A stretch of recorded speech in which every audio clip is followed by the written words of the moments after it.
Andrenao alaiky de ho asandratra eny ambonin'ny altara. Fa ianao raha tomiteny zay zavatra lazainao tazomiko hoe ho anahy. Taloha reny mifanilika mivantana fanifomonjery, ianao entiko miala mpe. Indray andro ianao alaiky de ho asandratra eny ambonin'ny altara.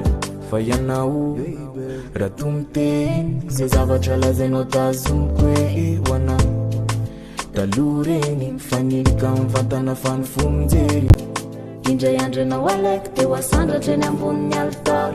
Fa ianao raha tomiteny zay zavatra lazainao tazomiko hoe ho anahy. Taloha reny mifanilika mivantana fanifomonjery. Indray andro ianao alaiky de ho asandratra eny ambonin'ny altara. Fa ianao raha tomiteny zay zavatra lazainao tazomiko hoe ho anahy. Taloha reny mifanilika mivantana fanifomonjery. Indray andro ianao alaiky de ho asandratra eny ambonin'ny altara. Fa ianao raha tomiteny zay zavatra lazainao tazomiko hoe ho anahy.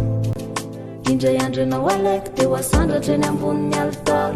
Fa ianao raha tomiteny zay zavatra lazainao tazomiko hoe ho anahy. Taloha reny mifanilika mivantana fanifomonjery. Indray andro ianao alaiky de ho asandratra eny ambonin'ny altara. Fa ianao raha tomiteny zay zavatra lazainao tazomiko hoe ho anahy.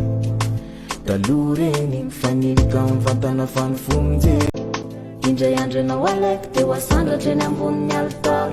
Fa ianao raha tomiteny zay zavatra lazainao tazomiko hoe ho anahy. Taloha reny. Indray andro ianao alaiky de ho asandratra eny ambonin'ny altara. Fa ianao raha tomiteny zay zavatra lazainao tazomiko. Indray andro ianao alaiky de ho asandratra eny ambonin'ny altara. Fa ianao raha tomiteny zay zavatra lazainao tazomiko hoe ho anahy. Taloha reny mifanilika mivantana fanifomonjery. Indray andro ianao alaiky de ho asandratra eny ambonin'ny altara. Fa ianao raha tomiteny zay zavatra lazainao tazomiko hoe ho anahy. Indray andro ianao alaiky de ho asandratra eny ambonin'ny altara. Fa ianao raha tomiteny zay zavatra lazainao tazomiko hoe ho anahy. Taloha reny mifanilika mivantana fanifomonjery.